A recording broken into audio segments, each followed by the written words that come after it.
Now, what's up, everybody? You are tuned into the Elks Call, your home for Edmonton Elks fan talk. My name is Scout, aka the rep from Section X. And I'm Catherine. Coming to you live on Shotgun Sports Network with the replay airing exclusively on Edmonton Sports Talk. Kathy, the start of the season is upon us. What a start. What a start. I mean, I was mostly talking about the weather, but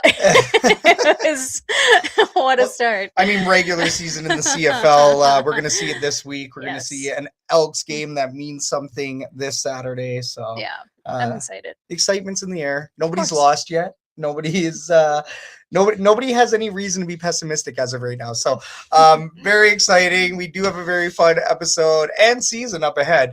And we can't thank you enough for riding with us here at the Elks Call and Shotgun Sports Network. Be sure to hit the like, subscribe, and favorite buttons to show some love.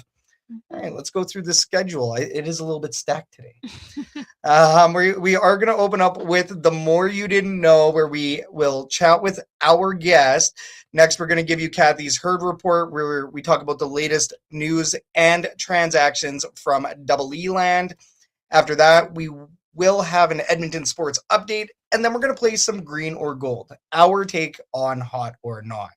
And then finally, we will cap this show with the Fan Forum, where we talk about hot topics in the CFL world and, of course, Double E Land. But today it's going to be very CFL focused, I think. So if you are watching on Facebook, maybe, or on YouTube, be sure to throw your comments and questions into the herd chat, and we'll be sure to get them onto the show.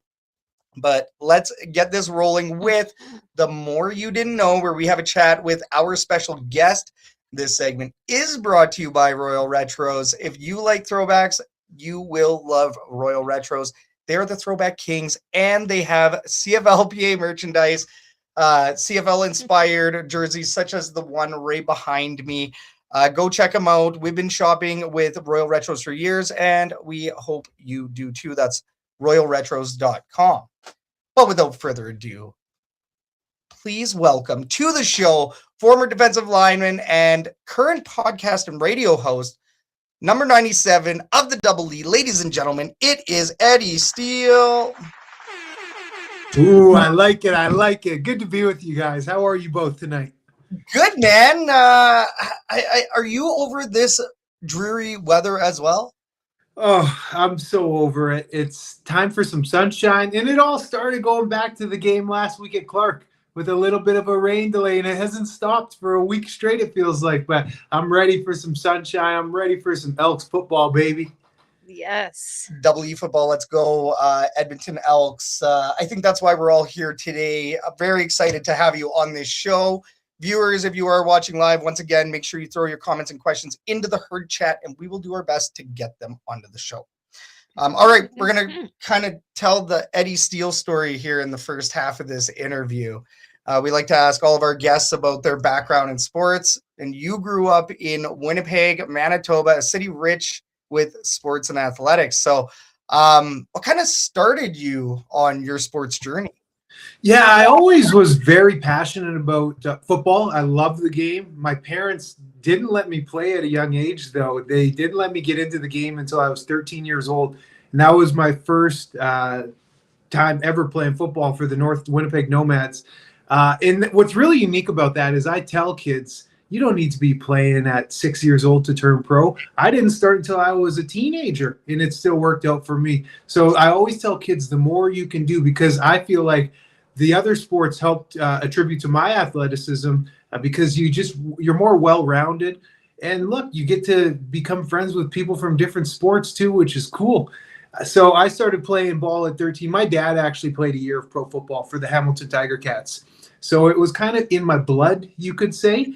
And it was very, very cool to get drafted to the Hamilton Tiger Cats, the same team my pops played for. So that was a really special moment. But 13, went on to high school, played some high school ball. I was a really good player on a really bad team. I started every single game in high school from grade 9 through 12. And my overall record was 4 wins, 28 losses, in 1 tie. So not a lot of success. But with that, you get noticed. You're a good player on a bad team. It's easy to stand out. So I fortunately got the recognition and received a scholarship offer to the University of Manitoba. I had some other opportunities for some other schools. I had a couple of American schools actually offering me half scholarships to become a tight end down in the States because I had showed that I have some really good catching ability at a couple of camps. But a half scholarship going to the States is still like 20K Canadian, right? So no bueno. I had a full ride to the University of Manitoba, and it was an awesome experience. Fortunately, I won a Vanier Cup in 2007 with the Bisons. Was a Can West All-Star, a U Sport All-Canadian, kind of achieved everything you could do, and then moved on forward into the CFL draft as a prospect, and then just went down that path. I was coming out of the combine, heading into the CFL draft. I was the 9th ranked prospect. So funny enough, I'll throw him under the bus. Ed Hervey called me up 2 days before the draft. And I love Ed. I have such a good relationship with Ed. Even though he cut me, I love him because the way he does business is just straightforward. And so many other people don't do it that way. They're shady. But Ed called me up and he said 2 days before the draft, he said, if you're there at number 9, we're going to pick you. Lo and behold, the 9th pick came and they picked Salim Borhat, who lasted like a year in the league. Oh, no. Yeah, because you went. That's it, man. That's kind of how it went for me. You went 22nd overall, right? Yeah, 22nd overall to the Ticats, 3rd round. A little shameful moment actually for myself during the draft process. I had quite a big draft party in Winnipeg. Not by my own choosing, but you know how things catch wind. So Global News was there, CTV was there. I had a lot of friends and family at my dad's house. And the first 2 rounds they show on TV. So I was fully expecting to see my name called on TSN.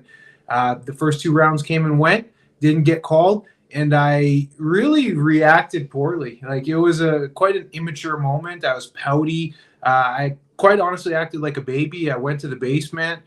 Just trying to get myself together and really wasn't paying attention to the party as much. And then my dad came down and told me, like, give your head a shake. Like, what are we doing down here? You got all these people here to support you. It's bigger than just the draft. You got to realize that. Came upstairs and someone was, I guess at that point, they were just refreshing the computer and they saw that my name was picked. And then I got the phone call. That's amazing. What a story. I love it, just hearing right from the beginning all the way to those very important moments. But before we really ask about what we all want to know, we do like to ask a little bit of fun questions. What were your favorite teams growing up? Did you have any idols or? Easy. That's easy. So I'm from Winnipeg, like you mentioned, right on top of Minnesota, and I'm a dual citizen. So I have a lot of American family that's in Minnesota, in Indiana, all on my mom's side. So I grew up a Minnesota Vikings fan, still bleed the purple. And my idol growing up was Randy Moss. I absolutely loved him. He is my favorite player ever. I had a Randy Moss Marshall College jersey. Just everything about him, the way he changed the game. He redefined the game as a receiver. So by far, Randy Moss, favorite player. That's amazing.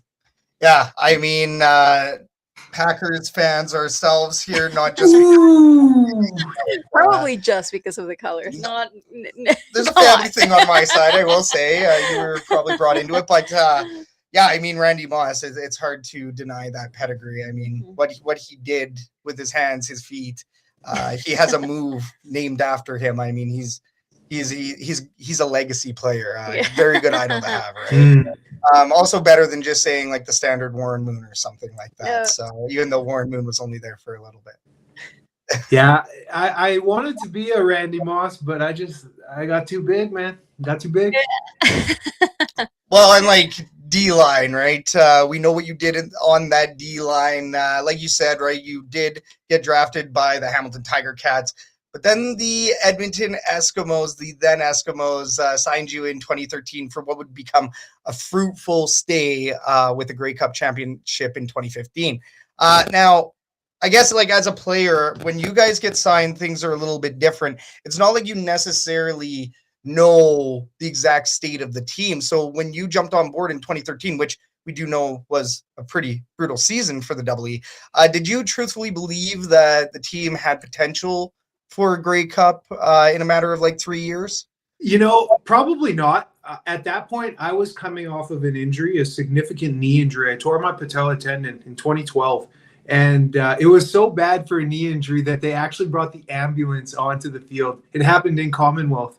So I just was trying to worry about myself, get healthy. And I was so grateful to Ed for giving me an opportunity and taking a shot on me coming off such a significant injury, because I've seen this type of injury derail people's careers pretty quickly. So we had quite a mishmash of characters in 2013, a lot of talent. Kavis Reed was our head coach, and the locker room was just probably the wild, wild west. There wasn't a lot of authority. Guys were kind of coming and going as you please. But I sensed it because we were in a lot of games that year. I think our record was 4 wins that year, 4-14. But we lost 5 games by 5 points or less. So we were in those games. So those games turn around, and we could have been a 500 team. So I knew we had the talent. And then Chris Jones came in 2014, and he had quite a reputation of, being a pretty firm coach and his way or the highway. And we all bought into that because essentially the team was walking on eggshells when he got there. He wasn't scared to threaten us with our jobs. And once that buy-in happened and that discipline and everybody kind of meshed on the same page, 2014, if you can remember, we were a really good team. 2015, we were even better of a team. And I think that's one of our favorite things to talk about is the 2015 season and, of course, the Grey Cup. What were your favorite memories of that season? Well, without a question, I'll start with the biggest memory, and that was the Grey Cup.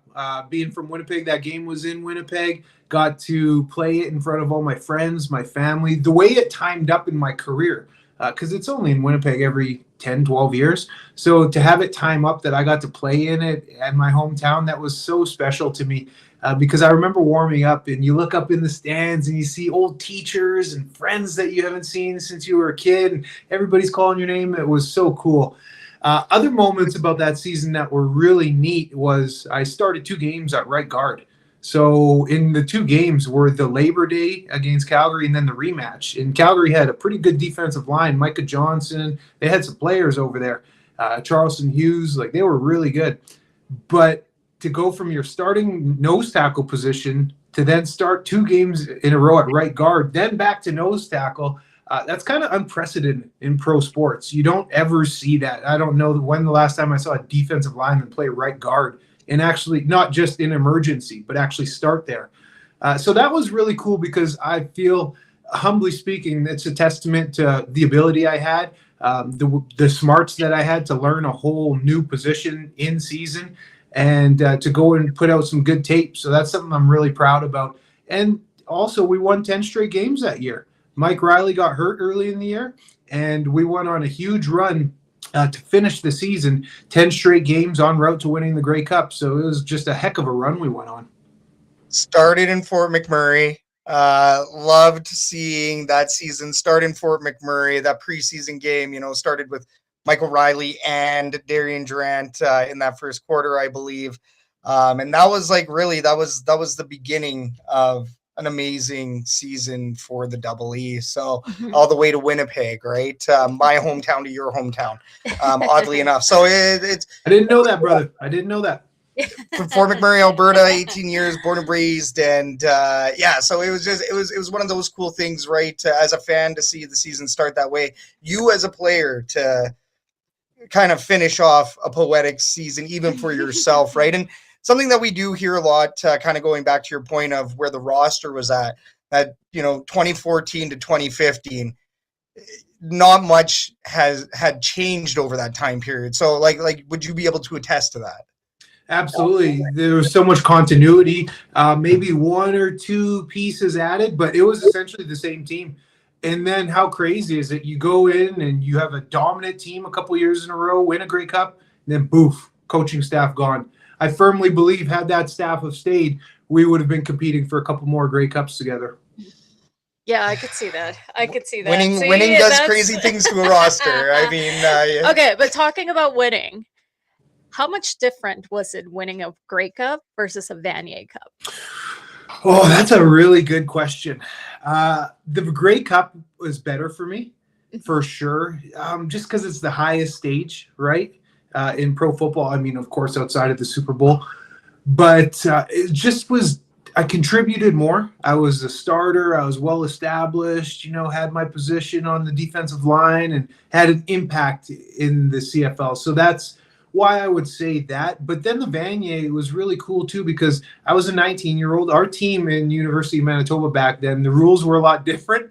So you could go play 5 years of junior ball like Wildcats and then go and still have 5 years of U of A eligibility. So our average age when we won the Vanier in 07 was 27 years old. It was older than the Bombers who were playing in the Grey Cup that weekend. Wow. Our average age was older than the Bombers. But I was a 19-year-old. I went right out of high school to college, so that didn't apply to me. So to get the chance to play and contribute on that roster was neat because we had some big-time players at the U of M, especially on our D-line.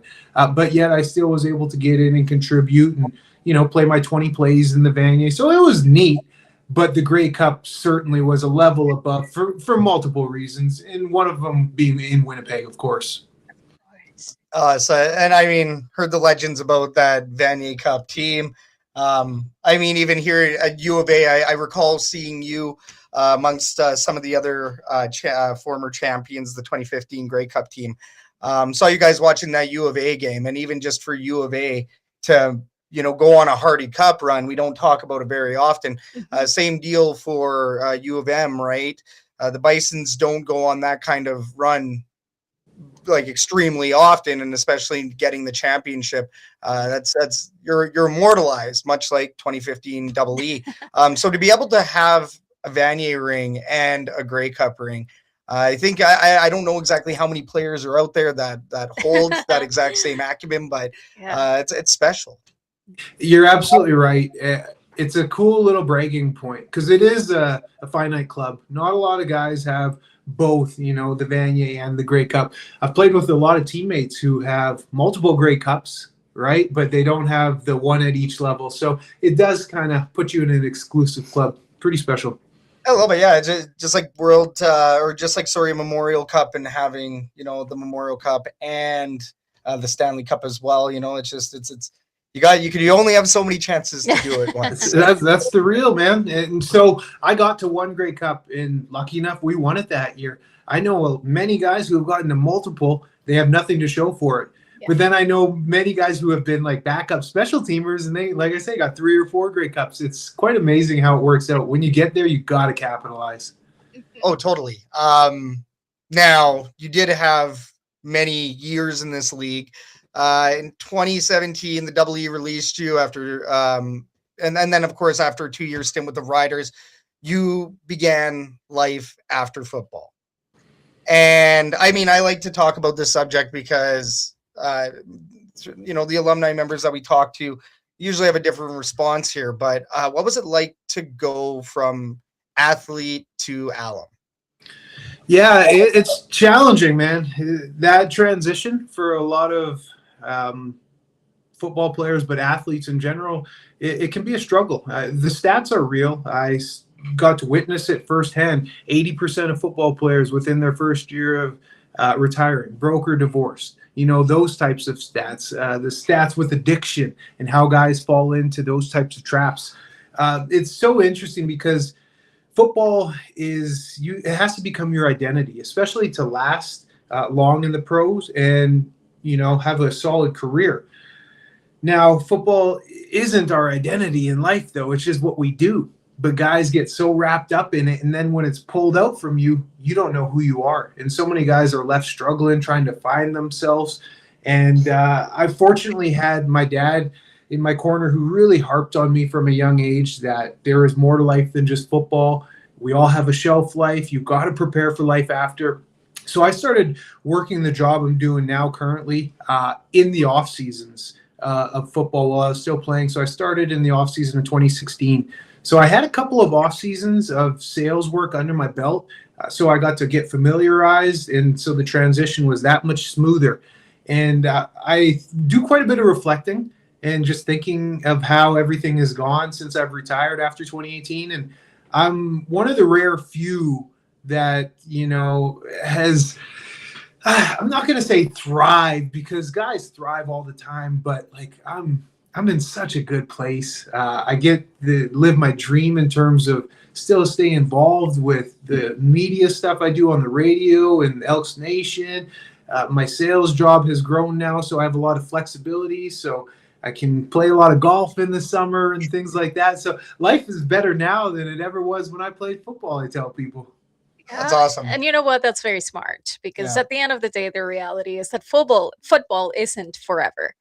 And a lot of players finish that career quite young, and you still have half of your life ahead of you. So being able to rationalize that and prepare and know that you have to, there's going to be a life after football, and start that early is very, very smart, in my opinion.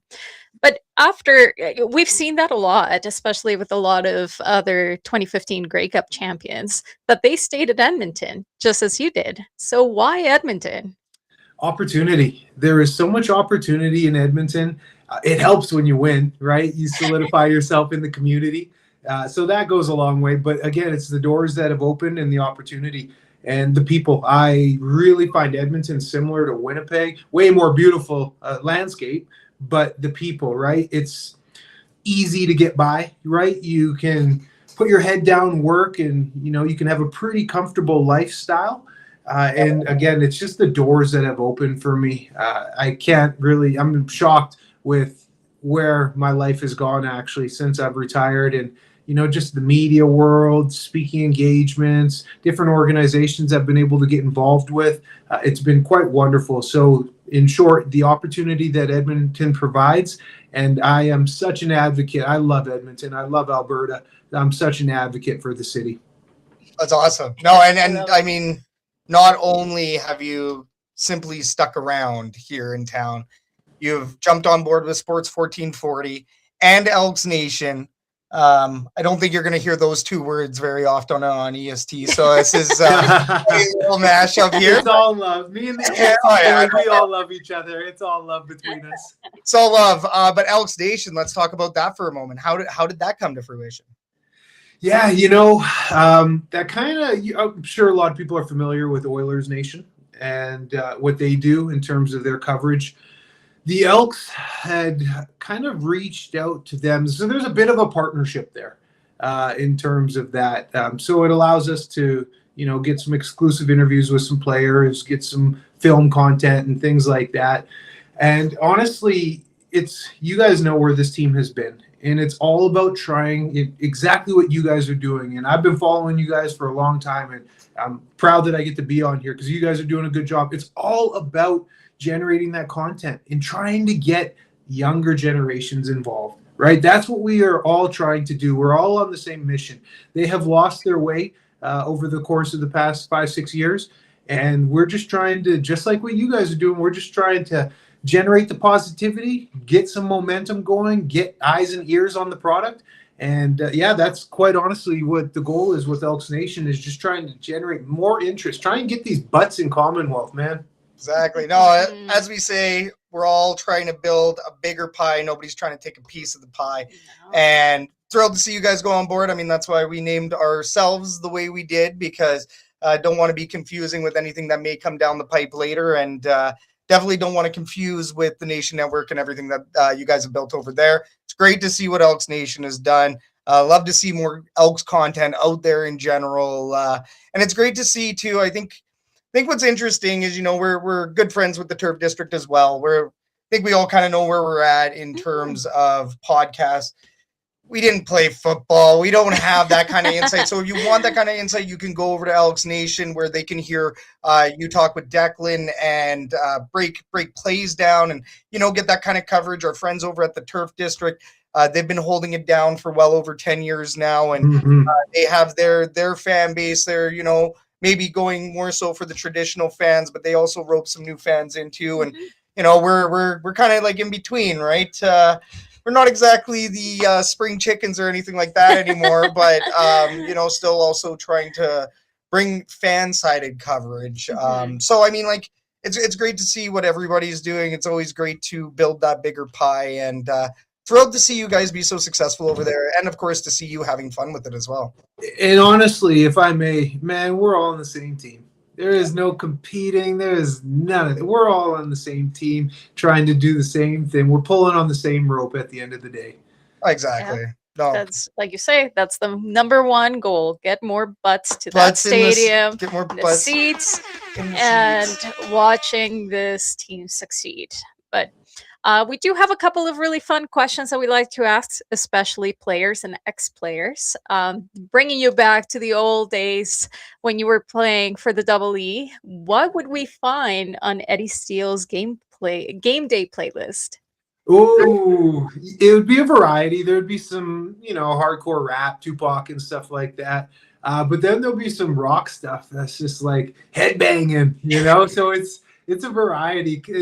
For me, when I played on game day, I had to get to a place mentally. Like you got to get to, I don't want to say a dark place, but you got to get to an angry place, a violent place, or else it's kill or be killed out there. So I had some pretty hard songs on that would try to get me there. Did you have any superstitions? Was there anything that you had to do or follow? Not so much superstition, I guess the routine, right? The routine of things, how you put your gear on, going out at a specific time to do a quick warm up, coming back in to get your full gear on. That would be it. It wouldn't be like I'm superstitious, but I was pretty thorough with the routine. Yeah, you didn't. I mean, we hear some guys are extremely superstitious, so always left shoe on before right and stuff like that. It's a little bit different when it's a routine. Yes. Yeah, exactly. Yeah, that was never me. I guess the biggest thing too, it's funny, it's kind of counterintuitive. I talk about how I got to get to such a violent place mentally, but I'm a Christian and I would pray before every game, so I wouldn't step out on that field before praying. So it's kind of interesting balance. Was Chappie there when you were playing as well? Pardon me? Was Chappie there? Oh yeah, Chappie. Yeah. We have me and Chappie have a good relationship. He really took my family in actually, and had lots of family meals and stuff together, and developed quite a nice relationship with his son Matt Cassian now. Exactly. Yeah. Cassian, as heard over on EST, but Mm-hmm. yeah, no, that's he's been around for a hot minute. It's one of those pieces of continuity that we love to see over at the Edmonton Elks. Favorite stadium, and I know that you could probably go Winnipeg on this one, but maybe outside of Winnipeg. Oh, you know what? Winnipeg is good, and what they're doing over there it's incredible. Like sold out every game already before the season started. It's loud. That Winnipeg stadium is the loudest outdoor stadium I've ever been in. But my favorite problem for work atmosphere would have been the Mosaic Stadium in Saskatchewan. I got to play in the first 2 years of that new barn. And going there to work every day was sweet because everything was just so state of the art, so crispy and new, like glass everywhere. It was like a spaceship in there. All the newest equipment in the gym. So that was really enjoyable. But I'll say this, without a question, the best facilities, and there's no bias here, it's Commonwealth. And you might think, ooh, that's a dated stadium. There is no other stadium, even in the NFL, it's very few, where you have under one roof, the locker room, a weight room, a pool, and the turf, the indoor turf. So that all within one swipe card away. So that really separates Commonwealth from so many facilities, that field turf, having the Olympic pool. Of course, you have all the amenities, the steam room, the hot tub, cold tub, all that.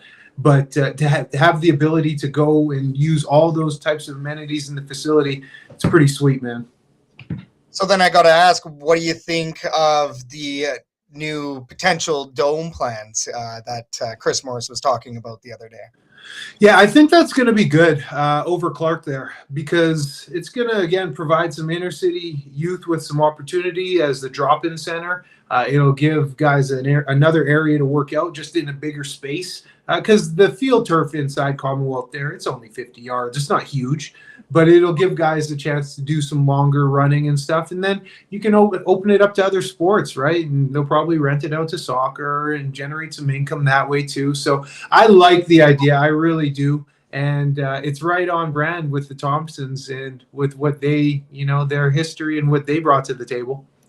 Oh, totally. And I mean, we do know that a lot of potential buyers wanted a chunk of Commonwealth Stadium or wanted to flat out buy Commonwealth Stadium. And that was one of the big selling features for the Edmonton Elks as an organization in selling to the Thompson family was, no, we're not going to sell Commonwealth. And as long as you're okay with that, then sure. But, obviously investment into Commonwealth and surrounding facilities, especially as a community impact piece, that was always going to be welcome. And you love to see what they're doing there. Obviously you feel really good about the Thompson family ownership going forward.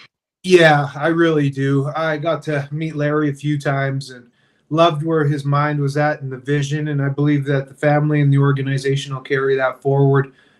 They're doing it right. This organization hadn't been doing it right for many years. And when Larry did the charitable thing that he did, which was buy this team, because he didn't buy this team to get rich. This was a charity endeavor. He's losing money. When he did that to save this team for the city, right there shows what the man's heart is.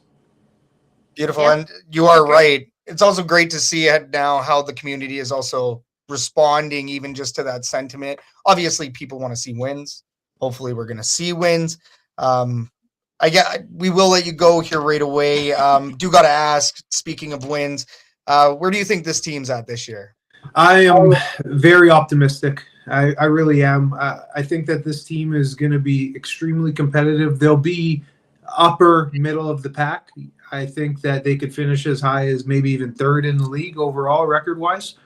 You never know, though. The sky's the limit. Why I'm so high on this team, though, it's the offensive line. First and foremost, the offensive line is going to be a nasty tone-setting group. And then secondly, the defense as a whole. They ended last year really hot under J.C. Sherritt, and I firmly believe that they're going to come out and hit the ground running.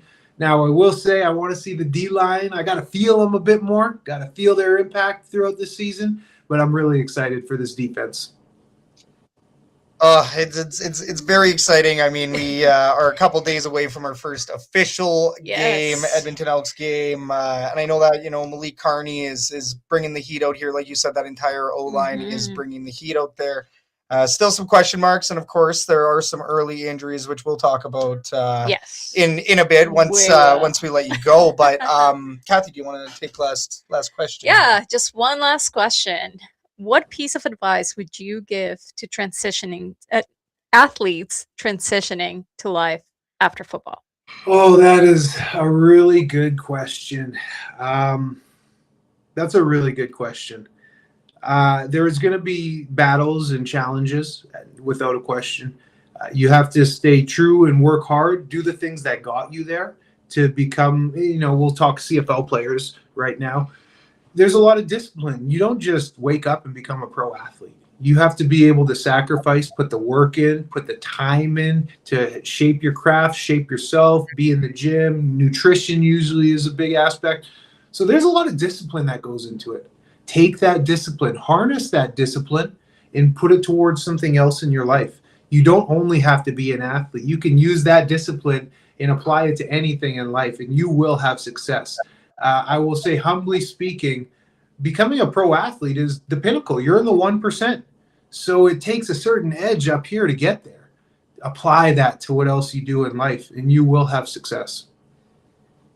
Poetic. Love it. Poetic. That really could apply to anybody, which is wonderful.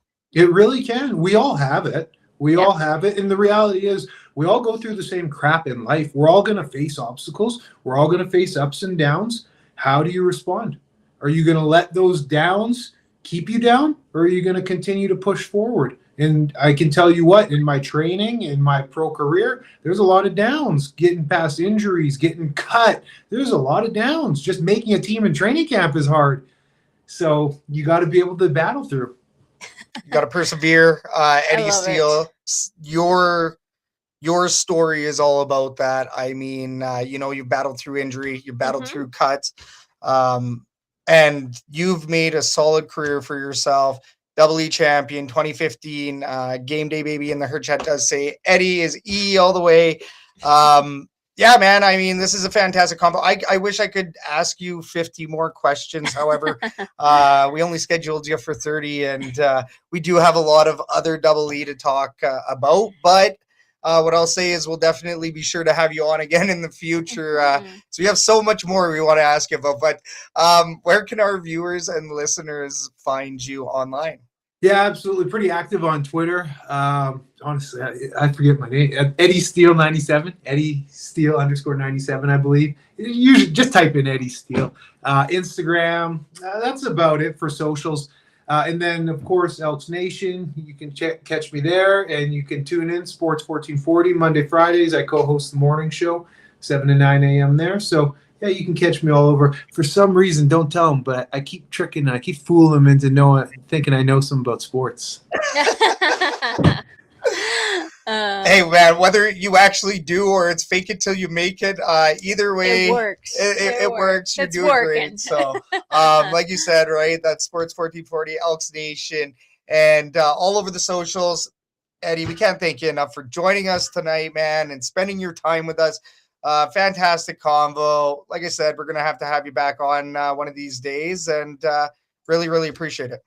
Thanks, guys. I appreciate you having me on, and honestly, keep up the good work. I wasn't kidding. You guys are championing it out, and it's really awesome to see.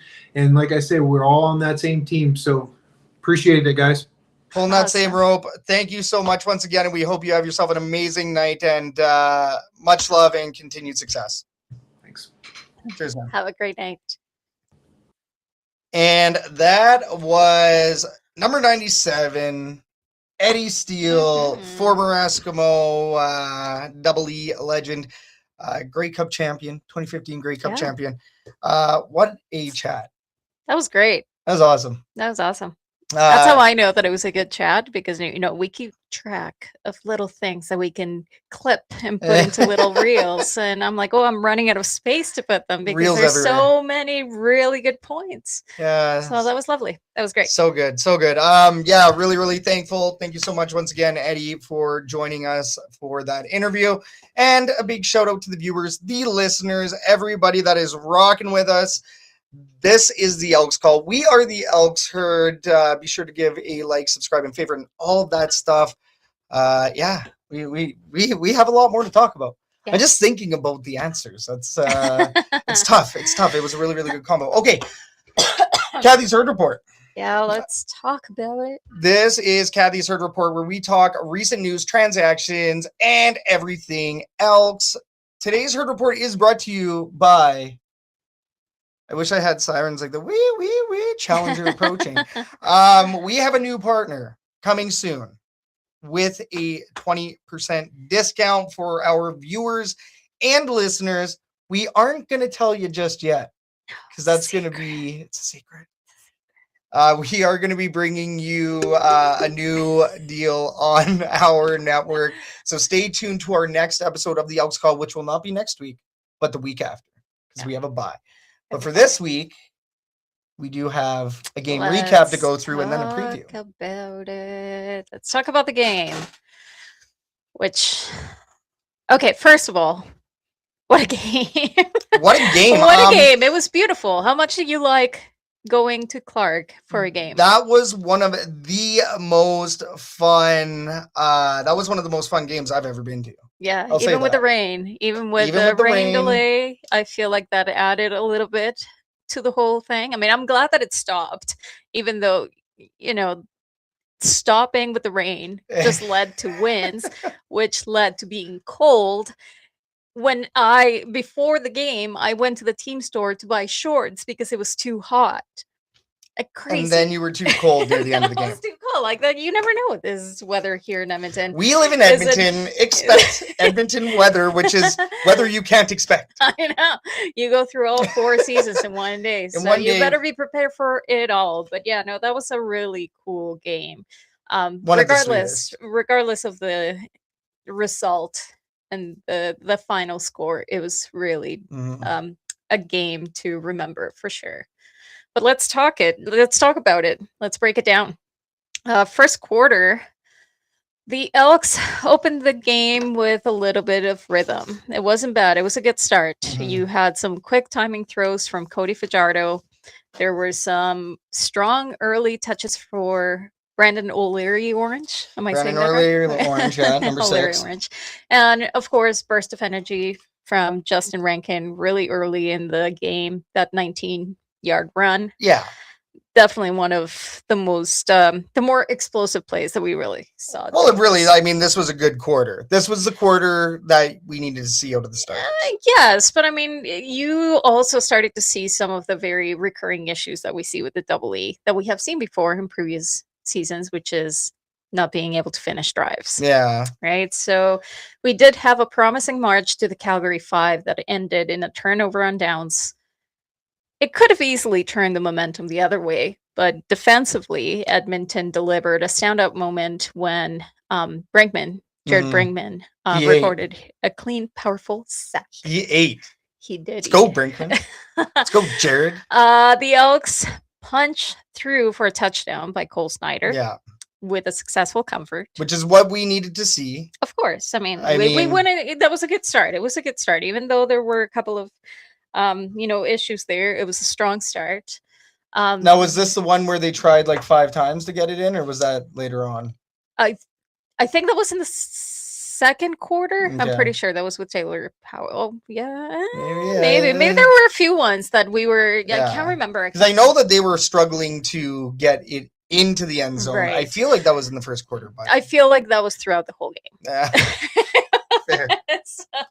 Fair. We did see Vincent Blanchard kick an illegal out of bounds kickoff, which that one turned the tables because the quarter then ended on a sour note with Calgary hitting a 42-yard touchdown as the time expired. Boo. Yeah. The second quarter didn't get any better. It was a little rougher. The Edmonton's offense, they kept moving the ball in spurts. Taylor Powell was in now as quarterback. Cephas and O'Leary Orange kept contributing short but efficient gains. But the drives ultimately fizzled due to penalties and misconnections, which seems to be another topic altogether. Which we will talk about. But I mean, it was in the 3 thoughts. Yeah. There's a whole article on shotgunsportsnetwork.ca talking about the drops. Just that. Special teams, they did become the Elks' strongest unit of this quarter. Yeah. Jake Julians, he earned a single on a booming 63-yard punt. The Rouge is not dead yet. The Rouge, Mr. Rouge. It can still happen. And so good. He's Mr. Rouge for a reason. Yes. Now, mind you, did you want to see that punt maybe inbounds, coffin corner? Maybe. I mean, He tried a couple of times. He tried to do the coffin corners, but didn't really quite. I want to say one of them was illegally out of bounds. We had a few of those throughout this game as well. Once again, penalties. They had an illegal contact, pass interference, offside. Those all allowed Calgary to capitalize on Edmonton's mistakes, giving them another 7 points by the end of the half. So what was that? Was that one of 16 or a couple of 16 penalties? Well, we'll get to that. We'll get to that because we still have 2 more quarters of penalties, as we saw. Okay, mind you, now before we proceed, something worth noting: we're talking about jobbers and guys that are overextending themselves to try to cheat on plays because they're being beat by Calgary players. But in my opinion as well, there are some of those penalties or some of those fouls are preventable. Regardless, if you are a jobber, as you say, if you are somebody that is fighting for your spot in the team, the last thing that you want is to have a penalty that will kick you out of the team. That's fair. That seems counterintuitive.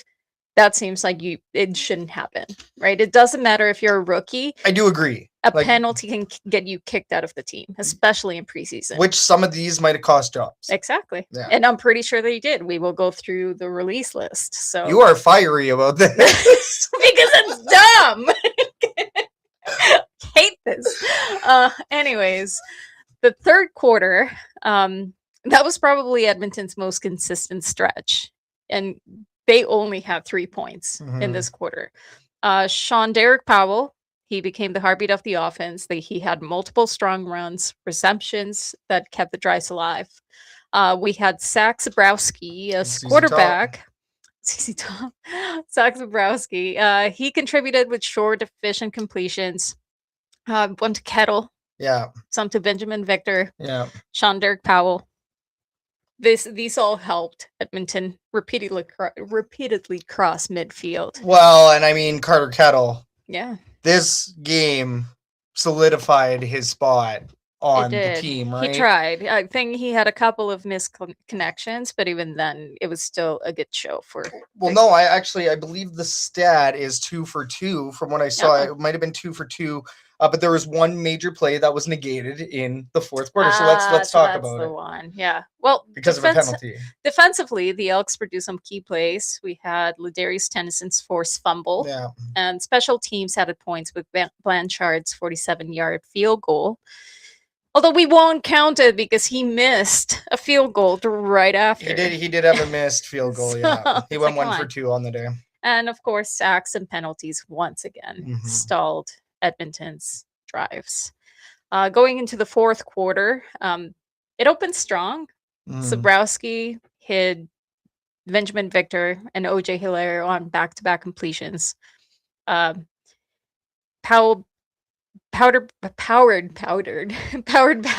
the ball Powell back powdered. to the Powered.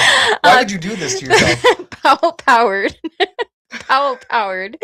the ball to the Calgary 2, and Cole Snyder finished the drive with a 2-yard rushing touchdown. Yeah, let's go. So I think Cole Snyder was the probably the best quarterback of this game. Well, no, technically player of the game was actually Cody Fajardo, but yes, Cole Snyder, here's the thing. Cole Snyder was consistent, which is what they were looking for. Mhm. The reason why Zach Zabrowski just simply didn't make the team is Ed Hervey didn't want to hold 4 quarterbacks. That's fair. When which is unfortunate. you believe you have 3 able bodies in the quarterback room, right? If you're not sure about your quarterback situation, maybe you hold that 4th.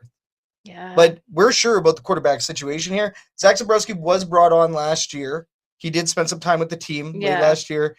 Zach Zabrowski did have an opportunity going into preseason, but the problem is that Snyder has a specific role on the team. Yeah, he's QB3, he's short yardage, and he holds for, I believe, Jake Julian. Yeah, he's been good. He's the role that he's been given. But now, and he did it perfectly in preseason. Who do you think performed better, Taylor Powell or Zach Zabrowski? In this game, Zach Zabrowski. Mm-hmm. Over preseason, Taylor Powell. Mm-hmm. So, I mean, also, who's getting the bag? Taylor Powell. Taylor Powell's making real money right now. So are we going to start a quarterback controversy? I don't think so. I don't think we have to. I don't think we have to start that. Yeah, well, it comes down to Cody Fajardo really doing his job. And in this first quarter in this first quarter on Friday, he did indeed look good. So, I mean, I have confidence in the start. And yes, you're correct. It was during the first quarter that he tried to get that touchdown. And now I remember, because in the bingo that they had on the app was a Cody Fajardo touchdown and never got it. Never got it because Cole Schneider got it in there. Cole Snyder. But yeah, no, but I mean, once again, right? It's Zach Zabrowski had to do something absolutely unreal to take the job from Cole Snyder. And I think even going into this game, the writing was kind of on the wall as Cole Snyder was doing all of the short yardage duties, doing the holding. I mean, if they had maybe optioned Zach Zabrowski to move around and do do multiple roles, such as Cole Snyder, then he would have had a true opportunity to take Cole Snyder's job. Yeah, I think, in my opinion. No, right? In that situation, I don't think that Cole Snyder had anything to worry about. Yeah. I feel like his position was pretty secure with the job that he's been doing at QB3. Well, in continuity, this team's trying to, maintain continuity here. Makes sense. But anyways, back to the fourth quarter. After that drive, the Elks looked poised. They could have had momentum. But Calgary responded with a long grinding drive full of chunk runs, and they had a 1-yard touchdown. There was still 4 minutes and 34 seconds left on the clock. And we love to say that there's tons of football left at that point. But Edmonton struggled. They just couldn't make it happen. Once again, penalties and incompletions were the deciding factor in the loss of that game. 21-18 to end. And Unfortunate. Now, it sucks because it was the Calgary Stampeders. Yeah. But does it actually suck? The Night at the Knothole was, I think, for me personally, top 3 game I've ever been to. Western Final. Yeah, it was fun. 2015 Western Final, where Michael Riley, by the way, we got to catch up on our Michael Rileys because Eddie Steele said it a couple times and I didn't want to interrupt as well. So. No, and also be like, hey, yeah, Eddie, by the way, drink. Yeah, I know we weren't going to do that with the guest on, but everybody go ahead, proceed to drink. The other thing is 2015 Western Final. Mm-hmm. That's my first overall. 2015 Northern Kickoff, second overall. Number 3 Night at the Knothole. Because it was such an intimate setting to watch a football game. Multiple people have said it already. That's the closest you're possibly ever going to be. Oh, for sure. You could, I mean, to CFL professional football. We did hear some chirping that I'm sure Calgary could hear. We were super close, that's for sure. Very intimate. Very, very intimate. If you heard any hey Daves, we know where those were coming from. So my lips, my scabs just disappeared today from blowing on that gosh darn horn way too hard. That's not design flaw on their end. That's me just being an animal. And then my voice took around 2 or 3 days to return from the amount of yelling. Also, another one attest. of our...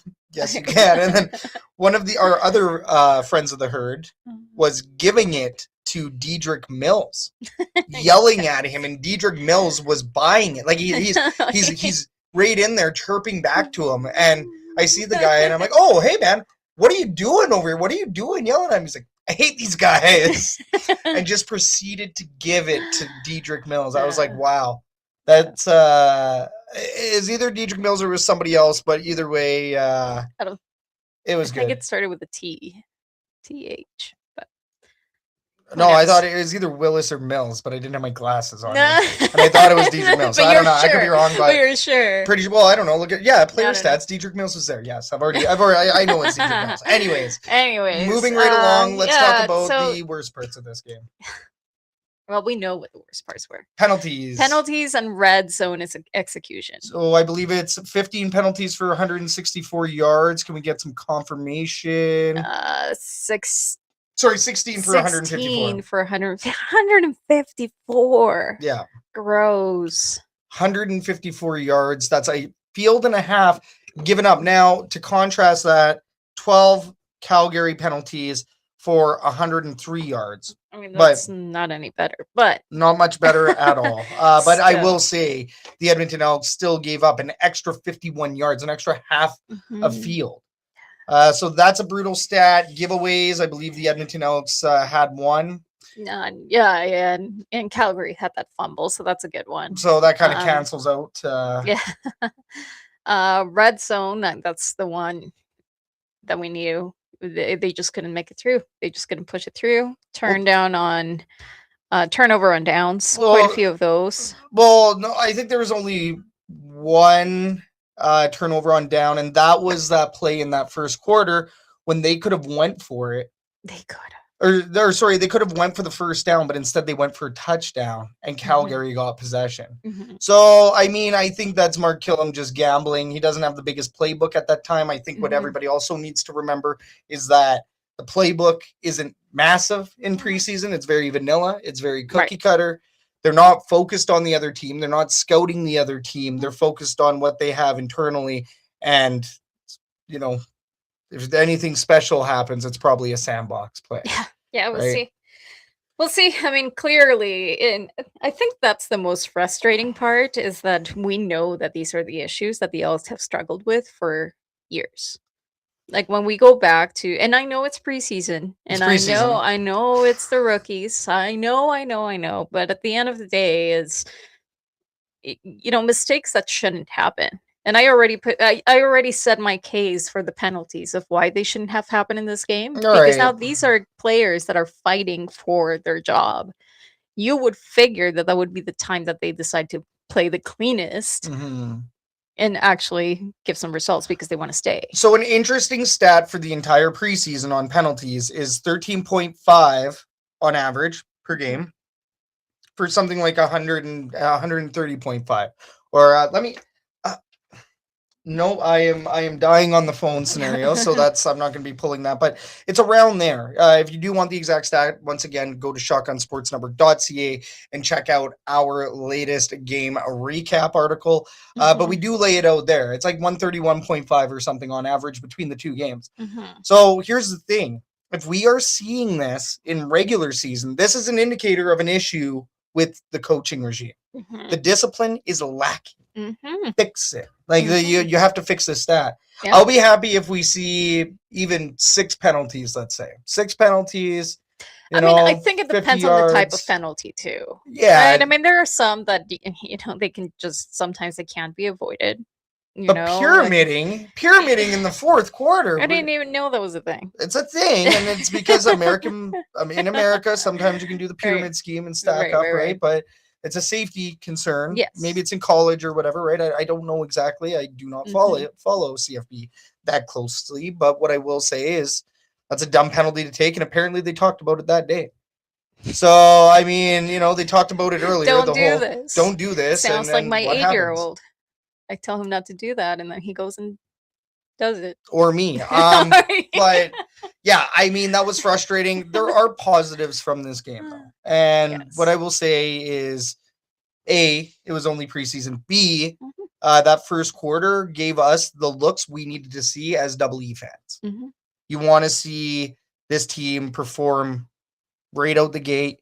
You want to see a touchdown drive within those first 2 drives. You want to see Justin Rankin running down the field. You want to see Cody Fajardo throwing with accuracy. TJ Luther shined pretty good in this one. I believe he earned a roster spot. So 4 receptions on 6 targets for 48 yards. That is pretty darn good. Carter Kettle also went 2 for 2 for 22 yards, solidifying his spot on the roster, which 100%. Is incredible. I mean, what are the odds? We covered a guy right from the combine, had some faith. I mean, we did see him with the U of A Golden Bears. I did know that he has that catchability. He has those arms. I didn't realize. Excuse me, Carter Kettle. Apologize. I was not familiar with your game to this degree, to the point where the guy could actually hold on to a roster spot. So yeah, that's cool.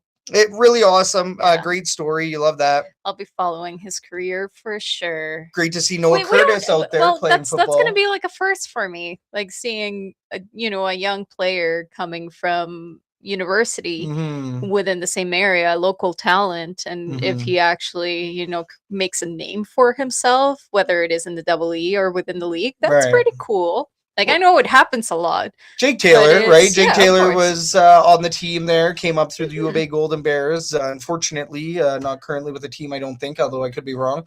But yeah, I mean, those stories are definitely out there. Carter Kettle has a really fair shot. Yeah. He's not just going to be a gimmick guy. He isn't even on the PR right now. He is going to start on special teams like most up-and-comers do.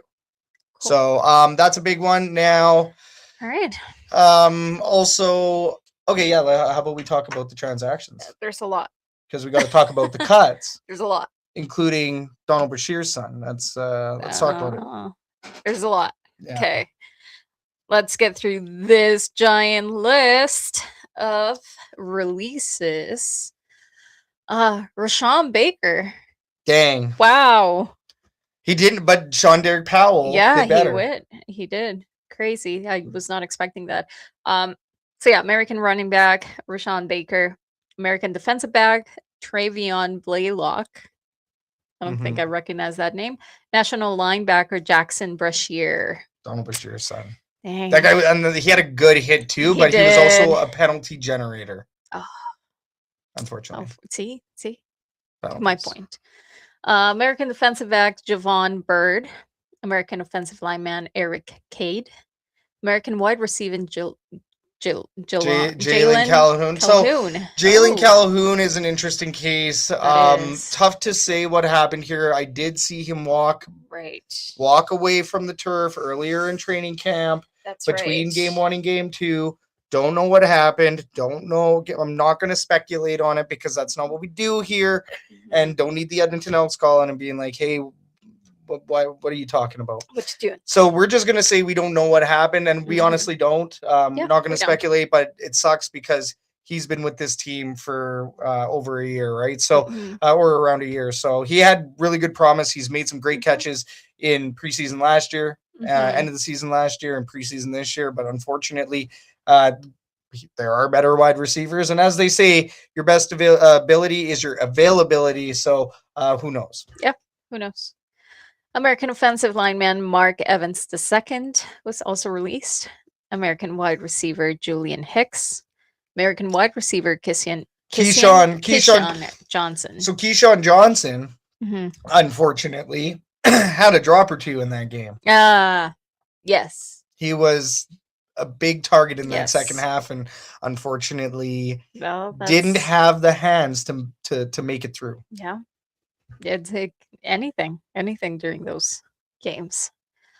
American defensive back Ian Kennelly, national linebacker Janice Larry, national offensive lineman Matthew Udine. So another U of A Golden Bear. Unfortunately, there was a lot of people that were cheering for Matthew Udine. Fortunately, just didn't work out.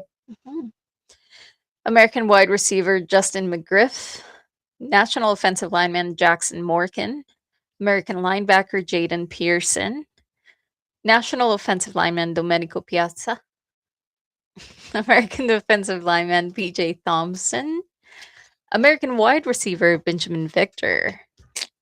I forgot that's what. That's supposed to be a what. I forgot what sound effect we had there. Very disappointing that Benjamin Victor got released. Birmingham Stallion. We've covered him in multiple leagues here at Shotgun Sports Network, in person down south and in person up here. Dang. And he did get picked up immediately by, I want to say, the Ottawa REDBLACKS. Okay. They picked him up, Good for him, at least. American defensive back Jalen Williams and American quarterback Zach Zabrowski. Boo. Never a big fan of any cuts. There were some players that did retire as well after that. So Aloha Latondres Reginbald, unfortunately, and Olivier Moambi. So, yeah, I mean, we do see those kind of happen as well from time to time. It's always weird. It's always weird to see that. But right after all of the releases, we did see a whole bunch of players being added to the practice roster. That includes national defensive lineman Francis Beamy, American offensive lineman Cameron Carter, global kicker Jesus Gomez, national fullback Bradley Laddick. Yeah. I'm going to say the H is silent.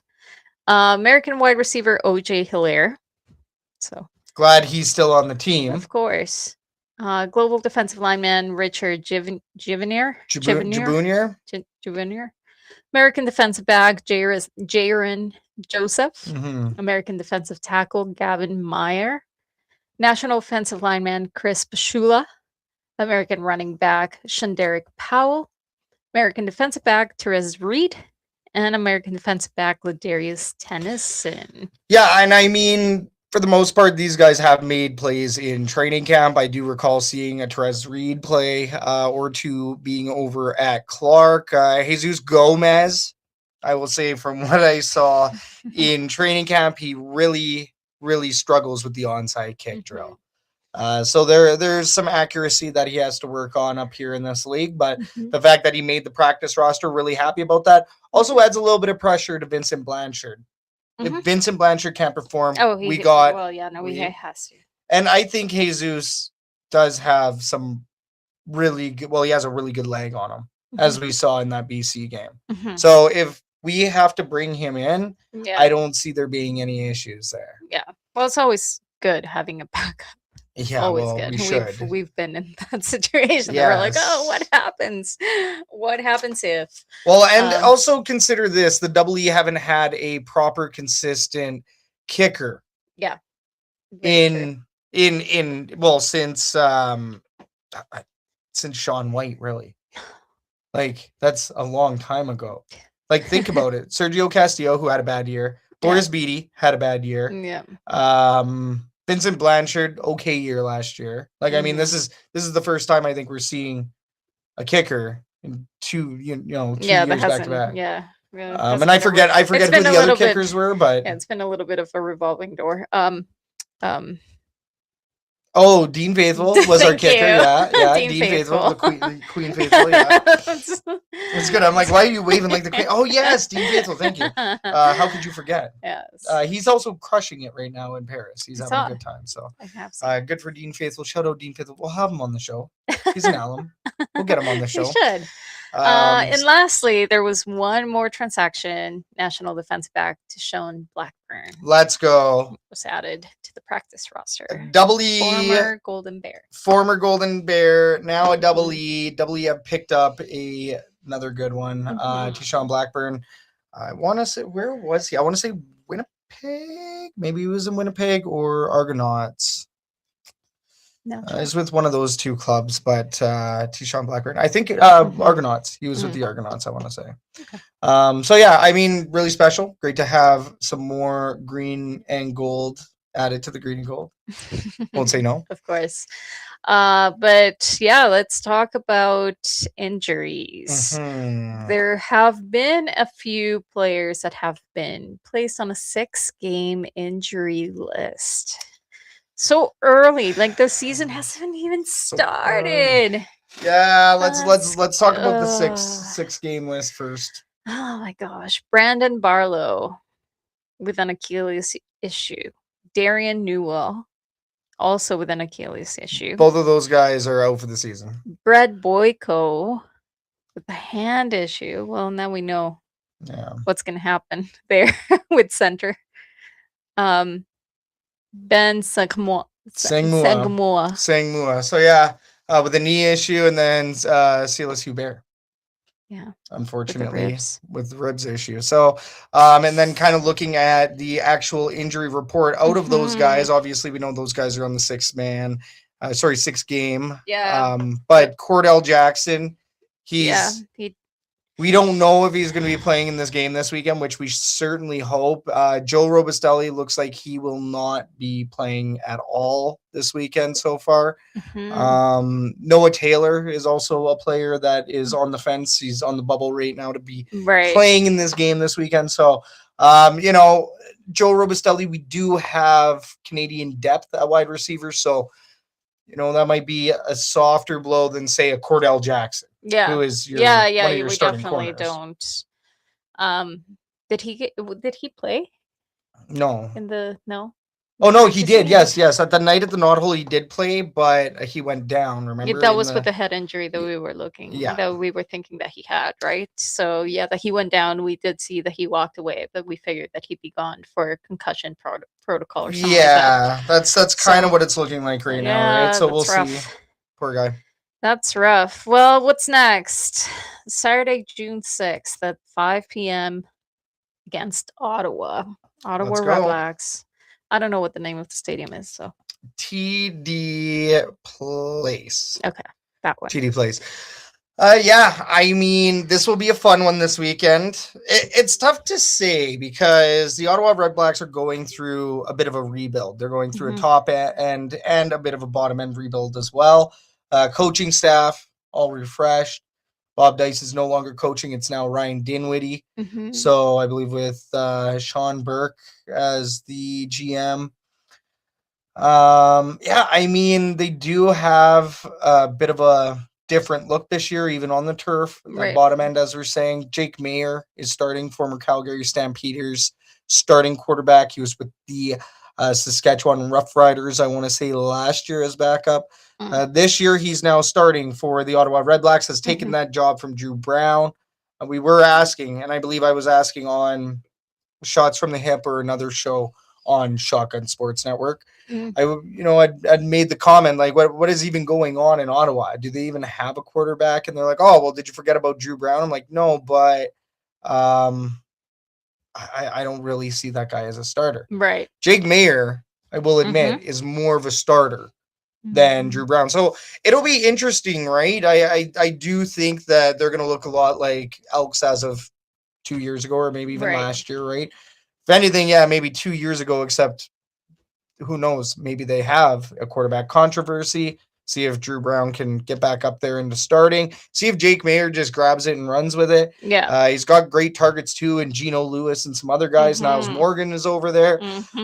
So there's going to be guys playing with a chip on their shoulder. I know for a fact that Niles Morgan's going to be bringing it out there. He's going to be bringing it to the Double E. Yep. And that's going to be... We can expect that for sure. Going to be on the Double E to rise above it. Yeah. What do you think of this game coming up? I don't know. I think that they need to win it. I think that they need to win it. But yeah, I'm not sure. I'm gonna hold on to that. I always do because I don't like to jinx it. I think it's bad luck. I don't like to say it. I don't want to say it, but I think it's gonna be a good one. I mean, I'm excited. I'm really excited to see what Cody Fajardo is gonna do because I haven't seen enough of him to know exactly, to get a feel of how the season's going to go.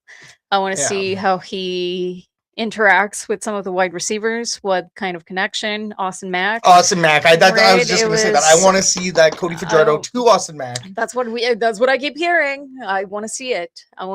So I think it's going to be an exciting game. I'm interested to see how it's going to go. I think that they have to win it. Yeah. To get some momentum into this, especially going into a bye. Yeah, I mean, I'm gonna agree. I think that, especially, and we're gonna save that whole bye conversation because I believe in green or gold. We will be talking about that. But as far as this game coming up, I think that the Edmonton Elks need to have a statement game. They need to get this win, especially when they're losing momentum next week. Like if you lose, it's almost easier to lose this game, wash, and restart your season 2 weeks later, right? But if you get this win, you will lose momentum no matter what. Or you could gain motivation. Well, you should gain motivation. We'll see what guys stick around in town. We'll see which guys, because training camp is a grind. Training camp, these guys just busted it for over a month. Bust just to get to this point, right? Yes. So some of them will feel entitled to a little take break. a break. Yeah. To a little rest. Yeah, and I think that it'll be telling to see which players stick around in town during that bye. Take it seriously, guys. Take it seriously. Bring us back to the Grey Cup. Bring us back to the GC. Bring us a GC at the end of the season. Like Jesus, it's not like this is an NHL season that goes on forever and ever and ever. So like you only have very limited amount of time to really push in every single game. I think MLB is worse, by the way. But yeah, no, I agree.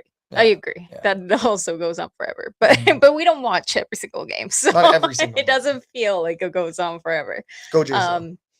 But you know what I mean. I feel like when it's short season is shorter than some other teams, and you have this little bit of a break at the beginning, it's just you should take it seriously. You should really push, get motivated, train. You know, I know that you let me know that they weren't supposed to be working. Like it's not like they can go and review film but maybe on their own time.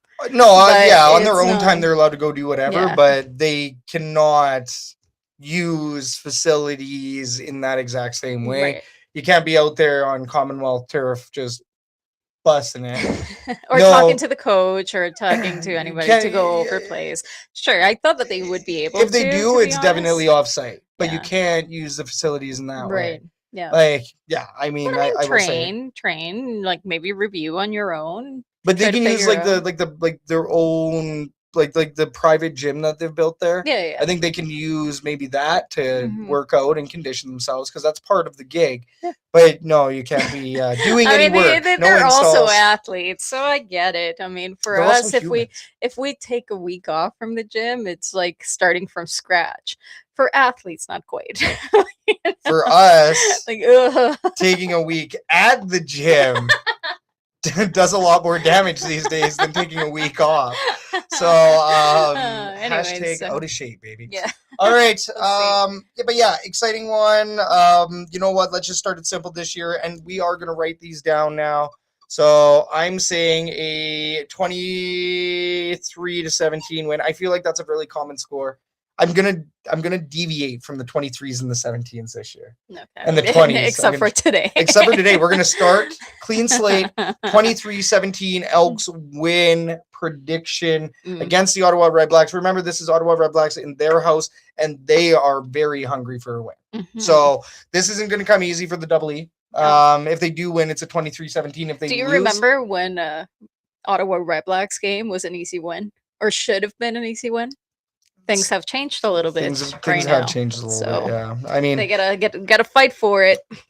I mean, with every team, you don't know what you have yet. Yeah, that's something that we have to keep in mind, is that we do not know what the Double E are at this very moment. The Ed Hervey and company thinks they know what they have. Yeah. Okay, but so does every other team. Now, if you were looking at this team 2 years ago, and you were listening to the Elks Call 2 years ago, I mean, I would have slapped me too for being so optimistic about the team when clearly, you know, we didn't have the pieces. We're so good in paper. But we're so good on paper. And I mean, you can say that a lot of the time, except for the fact that I think coaching was a mess and we had some other issues. So, and I mean, as time goes on, those scabs fall off and you find the truth within those scabs. But like you say, we have continuity. We have some changes that I think are going to be good, and we just got to see it. Continuity. Hope Cordell Jackson is healthy. Hope a couple of the other guys are healthy as well. Yeah. All right, let's give everybody an Edmonton sports update.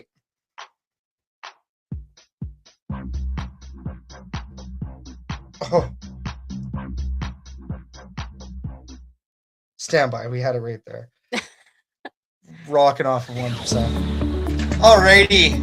Edmonton Elks training camp is complete and rosters have been set. The Elks travel to the nation's capital for a battle with the REDBLACKS, both teams itching to start this season strong. Kickoff is at 5 p.m. Mountain in Ottawa. The 2-3 Edmonton Stingers were in action last Sunday, defeating the Calgary Surge by a score of 104-98 in Red Deer. The Stingers are back in action tonight, visiting the 5-1 Brampton Honey Badgers for a Wednesday night tilt. Tip-off was at 5:30 p.m. Mountain. The Edmonton Riverhawks started their season last Friday in Edmonton at Remax Field, hosting the Wenatchee Applesox, going 1-2 on the homestand. Tonight they visit the Victoria Harbor Cats in an effort to get back on track. First pitch was at 6:35 p.m. Mountain. Don't forget that Love Pro Wrestling has events every month with their next event at Nate Gymnasium on June 20th. You don't want to miss out on Love Pro Wrestling in Edmonton. This month, LPW will be the first wrestling promotion to hold an event at Nate since PWA many years ago. That's the Prairie Wrestling Association. Shout out to the Trailer Park Committee. June 20th will be a doubleheader, and with WWE talent Tyler Breeze in the house, it will be a blast. So go check them out. That's Love Pro Wrestling. Tickets on sale now. For the Elkserd, you're up to date. Shout out to the viewers. Shout out to the listeners. Shout out you. Shout out you for rocking with the Elkserd. This is the Elks Call. Okay. Hit the like, subscribe, and favorite buttons. All right. Next up, we are going to play a game. I want to play a game. This game is called Green or Gold. Green or Gold is brought to you by Lather. Smell damn good with Canadian-made soaps and more. The Elks Call is happy to have Lather back on the roster, and we know you'll be happy once you try it out yourself. That's cotton candy for the kids. We got a little bit of pine tar kicking around here. Massive bricks of soap. If you want to save some money, if you want to save damn money and smell damn good, you're going to use code SHOTGUN20 to save 20% off over at lather.com, LATHR.com. It is like beautifully stanking up this room, just taking it out of the box. So stanking, you can't say that. Well, what do you call it? What's smelling up the room with Yeah. deliciousness? I said I said beautifully It's a stained. beautiful steak. It's a beautiful steak. Oh my gosh. I don't know what to say. I mean, either way, check it out for yourself. See what we're talking about. LATHR, that's lather.com. Shotgun 20, save 20% off. All caps, no spaces. Green or gold? This is our take on hot or not. We're going to bring up a topic or item. If you like it, you're going to vote gold. Mm-hmm. But if you don't like it, you're going to vote green. Herd chat, you know what to do. If you're watching live on YouTube, be sure to get your vote into the herd chat. Let's have some fun. Shall Okay. we? Okay. So, green or gold? Green or gold? 2026 Edmonton Elks roster. Yeah, I'm gonna say gold. What do you say? Gold. Okay. What's wrong with you? So you're happy with the roster? Yeah, I think so. You don't think there were bad cuts? I mean, there were some ones that I was hoping not to see, like the Benjamin Victors and the such. But I mean, it's also understandable because of the talent that we have in the team. Right. So, which is not a bad thing to have. So, but that just tells you, right? I mean, when suddenly you're going through this list of cuts and you're like, oh, that's unfortunate, that's unfortunate, that's unfortunate. Well, that's also a good sign because it means that we're retaining some really good talent. That's fair. Right? It's competitive. So iron sharpens iron, as Yeah. we've said many times in the past on this show. yeah. Ken Shapka also does say game day, baby. What up, Ken? He does say gold. They're building something good. And they I think are. so. I mean, this is a team that is consistent. hmm This is consistency from last year. Of course, lost a couple pieces, right? Niles Morgan. Hate to see him go. Yeah, but at the same time, it's like Straightforward. you gotta play around with it. You gotta, there's salary caps, there's Mhm. money that can go somewhere else, and at the end of the day, it's kind of a little bit like a game of chess, Yeah. right? And sometimes you have to make some cuts and some, you have to sacrifice a little bit to make it farther, right? So Addition by subtraction. you would is hope so. You sometimes will a hope thing, so. right? You will hope so. I mean, the last thing that you want is a really good player leaving for a bad substitution. That's right. why I say and I keep saying this, and maybe I'm gonna get some slack for it, but that's what I say. If Trey Ford goes and becomes incredibly successful Mhm. somewhere else, Edmonton's gonna riot. Because they're gonna be like, we could have had that, right? Why did you let that go? Why did that happen? Well, and he did It's- pull a Trey Ford play. I don't know if you No, saw. I You did didn't see the replay I of did it. not. He pulled the Trey Ford. Yeah. So I mean, We're gonna see it. I mean, it's gonna be a very fun game, I think, whenever that happens. I wonder if they're gonna let him start. If he comes not to play over Bo center. Levi. Not over Bo Levi. If As he long comes as to Bo play in Levi's healthy. Edmonton, like maybe for even a quarter. No, because Because I Hamilton's wanna see that. Hamilton's focusing on the win, not a gimmick. I want to That's- see it. And that would be for like Edmonton fans and who wants I to know. appease Edmonton fans. That's true. I mean, that's I will probably yell "Love you, Trey" or whatever. But as Of far course. as this 2026 Edmonton Elks roster, Of course. I'm gonna have to agree. This is a gold. Yeah. Continuity, consistency. We knew who our starter was going in. There's no takebacks. There's no There's no take back. there's no major changes in that Mhm. degree. They also made additions and filled gaps, which is something we've talked about once again on this show. But filling gaps, they did do a fix on that D line. The O line is almost completely revamped. They did add to Cordy. Yeah. They added to David Beard. They added to Mhm. Carter O'Donnell.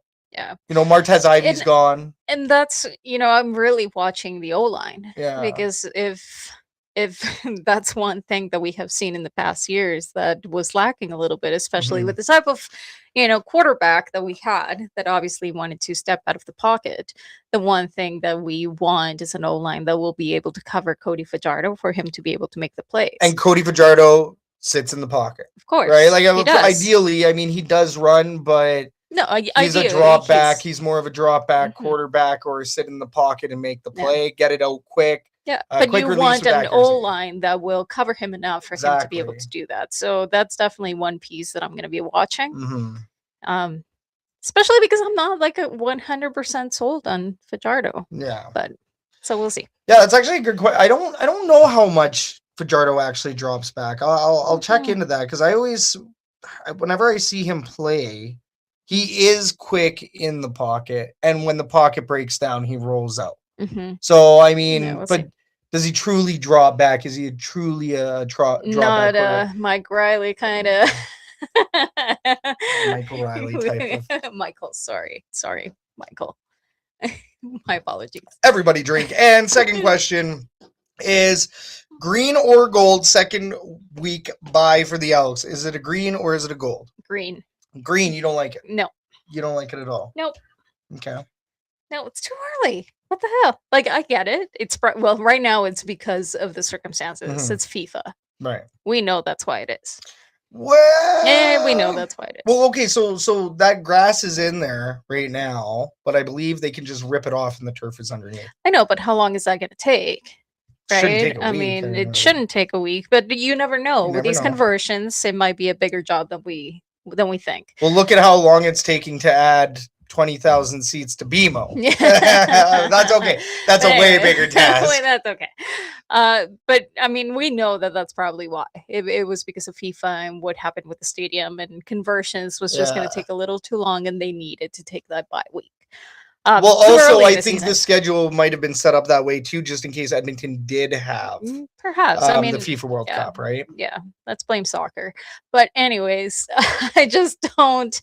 I think it's too early in the season. It's definitely gonna, even if there isn't momentum that is being built up, it kind of kills the vibe a Mhm. little bit, right? Like, you just started in the season, you had one game, you're excited to come back, and Mhm. suddenly it's like, oh, what do I do? Right? So yeah, I don't like it. Ryan Nervous in the chat. What up, Ryan? He says green. Game Day Baby also agrees with you. Green, we want to build momentum for the fan base to stay interested. You know what? I'm gonna say this is a gold. I'm going with a big old gold on this Whoa. one, and the reason why is because You're these wrong? guys. No, these guys The reason just why you're busted wrong. it. They just busted it in training camp. Okay, sure, they get this they get past preseason, they get into this regular season game, and then it does feel like momentum is pulled just a little bit. Mhm. How about looking at our not only the 6-game injury list, which is pretty extensive, but some of these other injuries? I wouldn't mind a bit of a clean slate going in as far as health. These guys could use some downtime after a very busy training camp. I could see this from the player side being a positive. Well, then that's just it. Ask the players. What do they think? That's what matters, because our opinion, it doesn't matter. It's what do they think? I knew you were going. I knew you were going to take the salt route. Because at the same time, like, sure, you talk about injuries, but for a lot of these guys that are in the 6-game injury list, this is really not going to do much. I mean, it allows them a little bit of time to recover, but it's not in the grand scheme. They still have to wait. No, but 6 our games. other injuries off of the Sure. 6-game Sure. injury list. Sorry, I always confuse man because I'm used to saying 4-man pressure, 5-man pressure, so every time it's number man. But as far as the injury list, not talking about the 6-game, I like Joe Robustelli. Don't know what's going on there, but I'd love to see him get healthy. I want to see Joe Rowe out there catching those balls. Yeah. I still say it's too early. I don't mind it. I don't mind it. Also, it's been a lot of hubbub for the last few weeks. And hey, even the Elks Call could probably use. We get a bye. We get a bye as well. Could, you know what? We could use the rest. We could use the rest ourselves. You know, we're not athletes, but we could use the rest. No, but what I will say is we do have a new intro on the way. Let's talk about it real quick. We have a new intro on the way. We have a couple of reworks. We do have another partner jumping on board. So I mean, we do have a little we have our own little tune-up, our own little rework in the middle of the season. We're gonna start It's fresh not the again. middle of the season. It's the start of the season. Second weekend, it's the middle of the Oh, season. my Lord. Okay, enough. Ryan Nervous does also say too many buys in this league. Week 1 having 3 teams on buy is ridiculous. I know every week a team has to be, but you shouldn't ever have 3. Unfortunately, somebody has to. Once again, this is mostly because of FIFA. Yeah, it's Like playing soccer. Toronto It's is playing getting FIFA. hammered. BC's Mhm. part of me getting hammered. Edmonton, this is part of the contingency plan, is Mhm. Edmonton could have potentially, had this grass in longer. This would have helped alleviate Edmonton's schedule Right. in the event that Yeah. FIFA was here. So, Yep. I mean, I'm not going to absolutely rip on it. I do think bye weeks in general, yes, they do kind of suck. For the sake of our show, pretty good to have a bye week here on second week.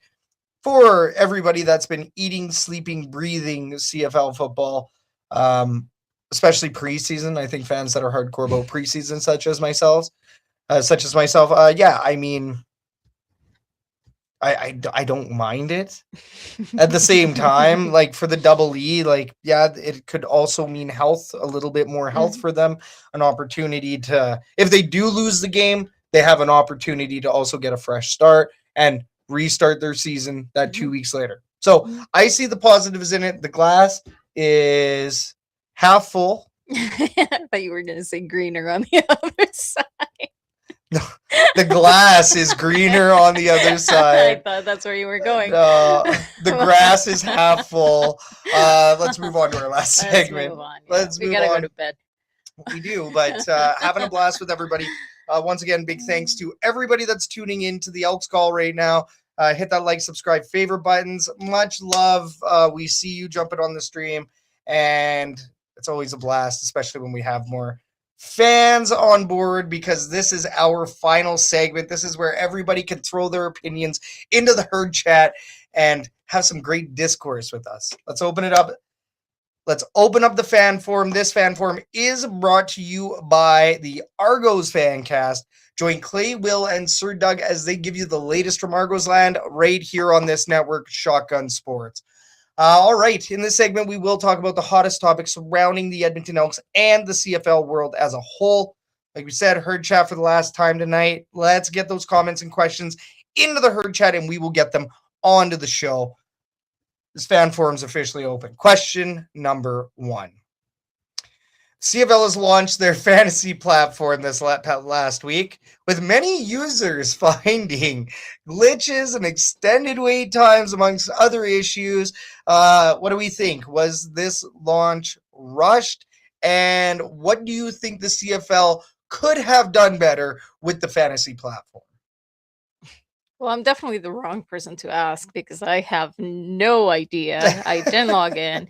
But based on all the complaining that you have been doing, I'm going to say that yes, the CFL could have done better with the fantasy platform. Frustrating. Yeah, like I don't know how they screwed this up so bad. And let me just throw some positivity in here, because I do think that there is a positive piece. They did do a lot right. They worked with the score. They did do the snake draft pieces properly. The pause function works. Like, there's certain functions that work really good. But I think even with auto draft on, if it's taking 10 to 15 minutes to select a player. I know. I mean, I have seen you go through drafts in like half an hour. Professional over here. And then Knuckle suddenly, Cup like champion. it was like 2 hours and you were still complaining about it. Absolutely insane. I have never seen glitches, technical errors like this on any sort of, even the Elks Rewards app, it worked. Right. What was it? Why didn't they do it like a lot of other fantasy teams, like through Yahoo and all of that? Why did they have to do their own thing? It's a CFL way. I don't know. Okay. No, I really don't know. I think it was also to kind of have control on it as well, Right. because Yahoo just picks up the NFL and draft, like, you know, they I don't know if it's a partnership. I don't know what it Okay. is, but they already have a working platform that works for many leagues. Okay. So that same platform, that same NFL platform could also work for NHL. Like, you know, they have their own interface. They have their own system. Okay. They've worked it their way. The Score also has theirs. Mhm. So the Score was contracted to bring this fantasy to the CFL. Mhm. I don't think the CFL expected so many people to jump on board and try to draft a team all at the same time. That's what I said. I think they need more servers. Don't know Just where their server room just is. based on that, just based on what I was seeing and listening and watching you go through the frustration. Did they build their server rooms at the bottom of Lake Ontario? Like, I really don't know where this server room is. I don't know if it's underground, above ground. Well, it's probably the same server room that takes care of their website. Well, And yeah. stats. I mean, Severely lacking. we'll talk about that in a moment. Don't even get me started. I do want to take a look. Game Day Baby here does say it sucks.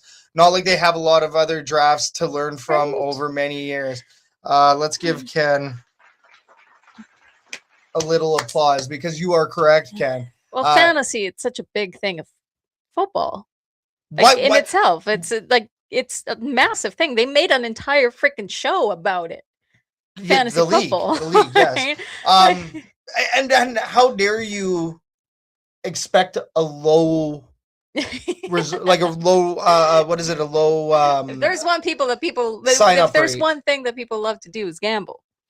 People love to gamble. I mean, even in the fantasy, I think the one fantasy league I'm in, no money. The other one, yeah, there's some side money there. I think 20, or I think they were talking $50 a buy. I better check in on that. But even like tonight, I'm being invited for more fantasy. I got to get a hold of our good friend, show supporter, Klima's Lid. You gotta get a hold of the CFL, apparently. Should also get a hold of the CFL and shake them down. But Stuart Johnston even said he did go on a show. I want to say Sports 1440 or somewhere else. He did go on and speak to them about that result of everybody being frustrated and all of the vitriol online. And he stated himself, like, yeah, this is embarrassing and this is not a good look. How many times are you going to say that about things involving CFL Tech? CFL Tech, right?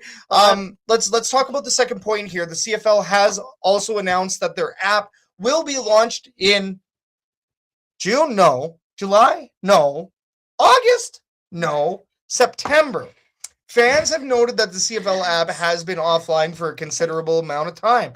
What's like almost at the end of the season. Would you prefer the CFL get it right versus what they did with the fantasy platform? So, like, you know, should they first of all, why am I trying to go nice on the CFL here? No. Like, I'm trying to take it easy on them. Should this not already be in place if you want to be considered a serious league? You have fans from all over that are looking for that central hub, not CFL.ca. Okay. CFL.ca is a website. People do not use websites as hubs giving you live tracking. I mean, and technically, you know, I did complain in the last episode about how many apps I have to download to get into everything. Sure. But at the same time, it's convenience and it's things that people are actually looking at. We are a very, very small part of a demographic, meaning podcasters of the CFL. How many people are relying on those stats every time that they go live when they're talking about a game? How many people are relying on the information that the CFL is supposed to be provided? And media. And you know, that, like I say, we're like a tiny little speck on everybody that is relying on this information. So whether it is coming from the website or whether it's coming from an app, they should put the resources to fix that before they even try bringing a fantasy league that they're not ready for. We'll give some applause for that. And I mean, I think the other frustrating part too is I remember on one of my older iPhones looking at the CFL app. I remember having the CFL app on my phone a couple years ago. Out of anything, this shouldn't be that hard. You hire a developer, you give somebody the vision, but I mean, you keep the other app running too. Right now, not having an app hurts the CFL a lot more than it does any good. Who knows? I forget the exact reason why the CFL app was turfed, but it's like my vehicle search right now. It really is. I need to go get a new truck. Why? Because the Pride of Commonwealth is falling apart, and the Pride of Commonwealth might have seen her last tailgate, unfortunately, and that was preseason. So of course, I'm not gonna lie, I'm glad.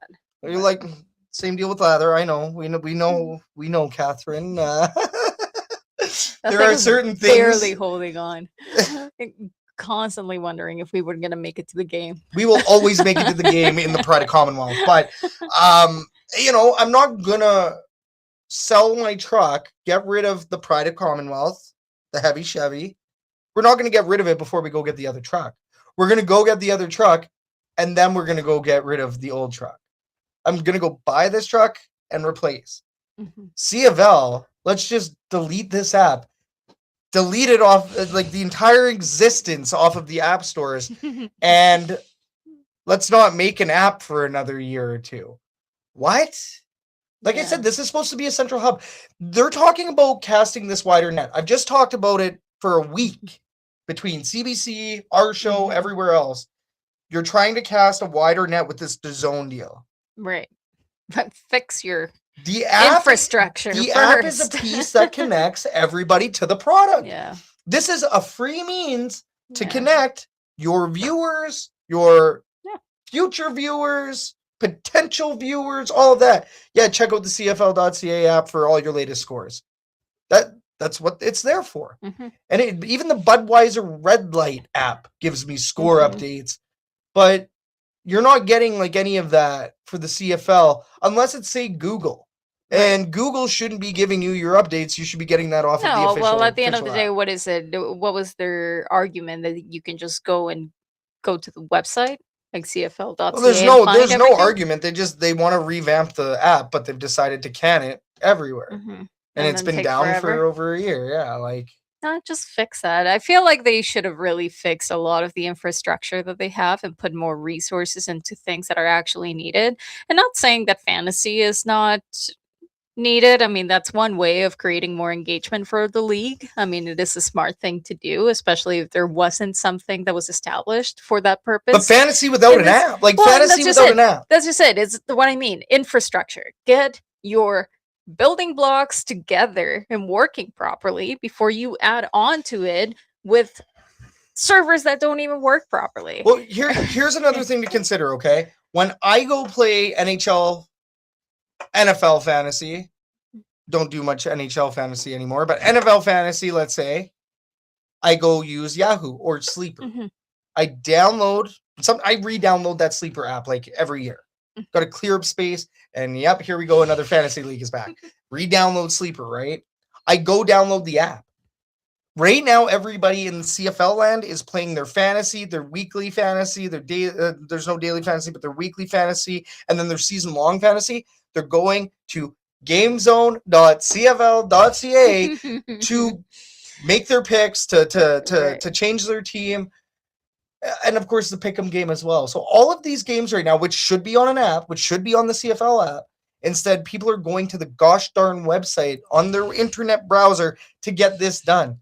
This is another. It's not like they don't understand that people live on a mobile device and don't necessarily. Oh, they think we live under rocks. They think we live under rocks or something. No, you're supposed to be working in front of a computer all the time and be looking at all of that on a computer, desktop. But I'm talking about over the last 5 years. We're talking the last 10 plus years. Yeah, no, totally. People still do use apps. I hate the app system, but I recognize the need for it. Well, it's convenience. It's convenience. Like, as much as I complain about having so many apps, at the end of the day, I reach for them for the convenience factor. That's what it is. Like, I will 100% download an app than having to go to my browser and type www something. But that's what you know. And I get it. You can bookmark. I get it. You can do other things to make it easier on yourself. But either way, it's extremely frustrating. I think that the CFL in this one, they've failed. I think they've failed everybody on this one. So very disappointing. Also, another thing I'd like to mention here, we are closing this fan forum right away. Jace is now in green and gold, by the way. Jace Nervous is now a Sherwood Park Graham. I saw Ryan in there, so it reminded me. So very, very thrilled, very excited for Jason Crew. Excited for everybody that tuned in tonight to this episode of the Elks Call. Going to go ahead and close this fan forum. And like that, we are at the very end of the episode. Wow. We're back. The Edmonton Elks are back. And then we're going to be gone. And then we're going to go next week. Yes, a big reminder to everybody. I but still according support to it. Scout, it's a good thing. Gold. I still support it. Really awesome stuff. Great episode today. Big round of applause for Eddie Steele joining us. That was a fantastic combo. If you missed it, go back, check it out. Eddie Steele talks about a lot, and we could have talked a lot more. A big shout out, you, the viewer, the listener. Little round of applause for that. Really thankful for everybody that tuned in tonight live to check us out. If you're watching us in the future, shout out you as well. If you're listening to us, a massive shout out to you. If you are listening, that's going to be on TuneIn, iHeartRadio, Edmonton Sports Talk, or wherever you get your podcasts. Give us a like, subscribe, follow, all that good stuff. Once again, my name is Scout, aka the rep from Section X. And I'm Catherine. We are the Elks Call. This was the Elks. We are the Elks Herd. This was the Elks Call.